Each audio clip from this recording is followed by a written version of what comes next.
अस्सलामुअलैकुम जी, welcome back to my channel doctor Bushra official. I am doctor Bushra और उम्मीद करती हूँ जी आप सब लोग खैरियत से होंगे, ठीक ठाक होंगे। तो आज की वीडियो का हमारा टॉपिक है डायबिटीज़ यानी शुगर। डायबिटीज़ क्या होती है, डायबिटीज़ के रीजंस क्या हैं, डायबिटीज़ होने पर पेशेंट में क्या साइन एंड सिम्टम्स होते हैं और डायबिटीज़ की ट्रीटमेंट क्या है, यानी डायबिटीज़ की मैनेजमेंट किस तरह से की जाए। तो आज की वीडियो में हम इन तमाम चीज़ों को डिस्कस करेंगे। तो सबसे पहले देखते हैं कि व्हाट इज़ डायबिटीज़, डायबिटीज़ होती क्या है। तो डायबिटीज़ एक बहुत ही आम बीमारी है और मेरे नहीं ख्याल में कि किसी को ना पता हो कि शुगर क्या होती है। तो डायबिटीज़ जो है इसमें आपकी बॉडी में क्या होता है कि पैनक्रियाज जो है वो इंसुलिन की रिलीज़ कम कर देता है। यानी नॉर्मल लोगों में पैनक्रियाज जो है वो उतनी इंसुलिन बनाता है जितनी उनकी बॉडी को ज़रूरत होती है, लेकिन डायबिटीज़ के पेशेंट में क्या होता है कि उनके पैनक्रियाज से इंसुलिन की रिलीज़ जो है वो बहुत ज़्यादा कम हो जाती है। लेकिन इससे क्या होता है कि वो जब भी कोई मील लेते हैं, जब भी खाना खाते हैं, तो उनके ब्लड में जो शुगर लेवल है वो बढ़ जाता है। डायबिटीज़ की दो टाइप्स हैं, एक है टाइप 1 डायबिटीज़, एक है टाइप 2 डायबिटीज़। जो टाइप 1 डायबिटीज़ है इसको हम कहते हैं इंसुलिन डिपेंडेंट डायबिटीज़। ये वो डायबिटीज़ होती है जो छोटी एज के लोगों में हो जाती है, जैसे कि 18 से 25 साल की एज के लोगों में ये डायबिटीज़ हो जाती है। और इस डायबिटीज़ का इलाज सिर्फ और सिर्फ एक्सोजीनस इंसुलिन ही है। वो लोग सिर्फ और सिर्फ इंसुलिन लगाएंगे तो ज़िंदा रहेंगे।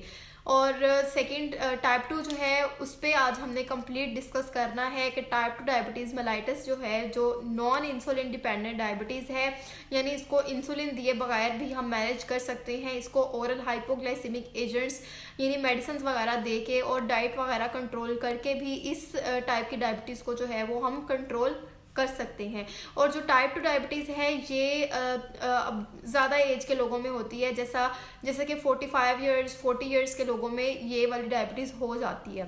तो चलें जी अब डिस्कस करते हैं कि डायबिटीज़ के कॉजेज़ क्या हैं, शुगर आपको किन वजूहात की वजह से होती है। तो शुगर की जो मेन रीज़न जो अभी तक डिटेक्ट की गई है वो यही है कि ये आपको जेनेटिकली ट्रांसफ़र होती है, यानी ये आपको विरासती तौर पर होने वाली बीमारी है जो आपके विरासत में होती है, यानी आपकी जीन्स में होती है। यानी अगर आपकी फैमिली में किसी को शुगर रही है, बात होगी कि ये एक जेनेटिकली ट्रांसमिटेड डिजीज़ है। उसके अलावा इसके अदर इन्वायरमेंटल कॉजेज़ भी हो सकते हैं, जैसा कि मोटापा भी इसकी एक रीज़न हो सकती है, लेकिन जो मेन रीज़न है वो होती है जीन्स। ये जेनेटिकली आपको ट्रांसफ़र होती है अगर आपकी फैमिली में है।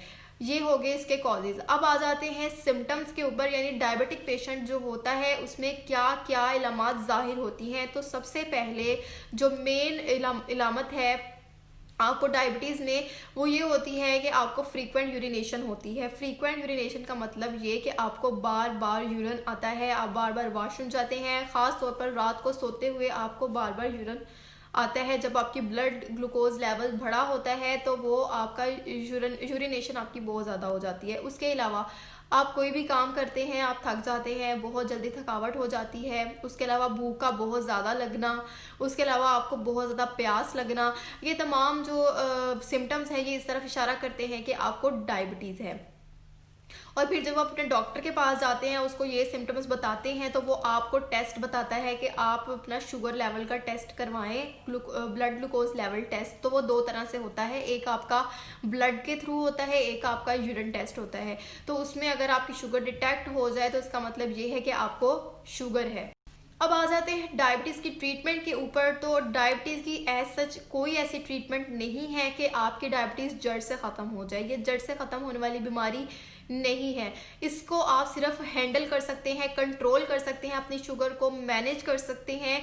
ये ख़त्म नहीं होती। इसको मैनेज इस तरह से किया जाता है कि आपको ऐसे ही फील होता है कि जैसे मुझे शुगर है ही नहीं। तो सबसे पहला स्टेप इसमें आता है डाइट, सेकंड आता है एक्सरसाइज।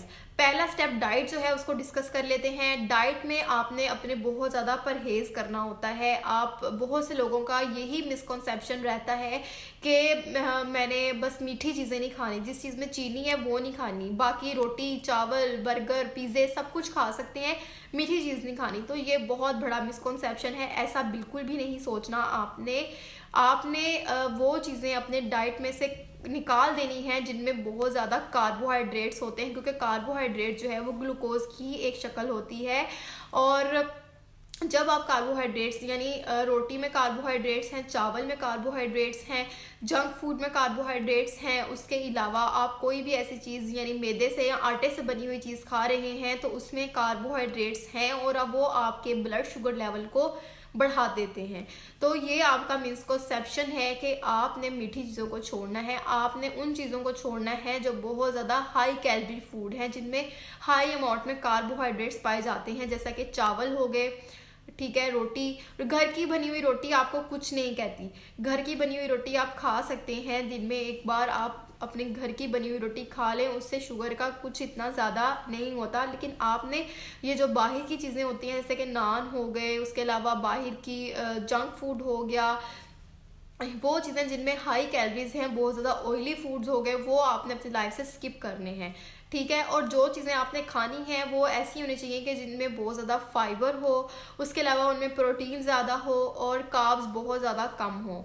तो वो कौन सी चीज़ें आ जाती हैं, वो आ जाती हैं वेजिटेबल्स। वेजिटेबल्स का आप इस्तेमाल ज़्यादा करें, दालें ज़्यादा खाएँ, घर की बनी हुई रोटी खाएँ, और उसके अलावा हाँ, चिकन का इस्तेमाल करें, फ़िश का इस्तेमाल करें, दही खाएँ, ठीक है। ये चीज़ें जो हैं ये आप अपनी डाइट में लेकर आएँ और वो चीज़ें जो बहुत ज़्यादा हाई कैलोरी फूड हैं उनको अपनी लाइफ से ख़त्म करें।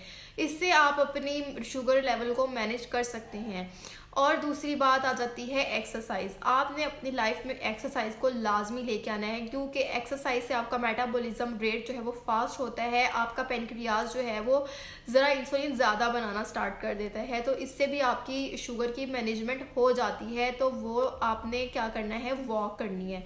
आप मॉर्निंग वॉक करें, वो बेस्ट है शुगर के पेशेंट्स के लिए। 20 मिनट्स मॉर्निंग में, 20 मिनट्स इवनिंग में।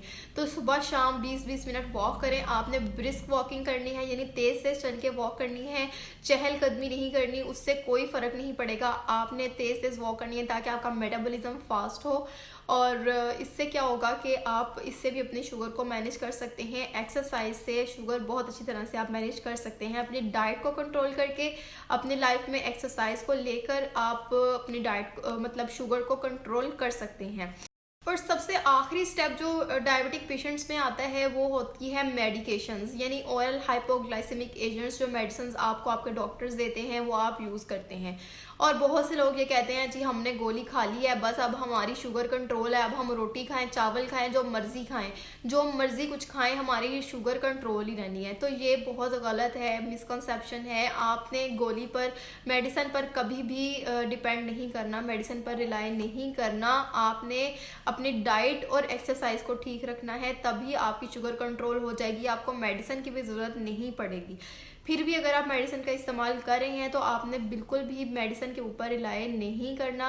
आपने अपनी उसको डाइट को और एक्सरसाइज को जो है वो मेंटेन रखना है, इससे आपकी शुगर भी मेंटेन रहेगी। और ये थी तमाम इन्फॉर्मेशन डायबिटीज़ के बारे में। अगर आपको इससे रिलेटेड कोई भी इन्फॉर्मेशन चाहिए आप मुझसे कमेंट्स में पूछ सकते हैं। और आज के लिए इतना ही, मिलते हैं अगली वीडियो में। अल्लाह हाफिज़।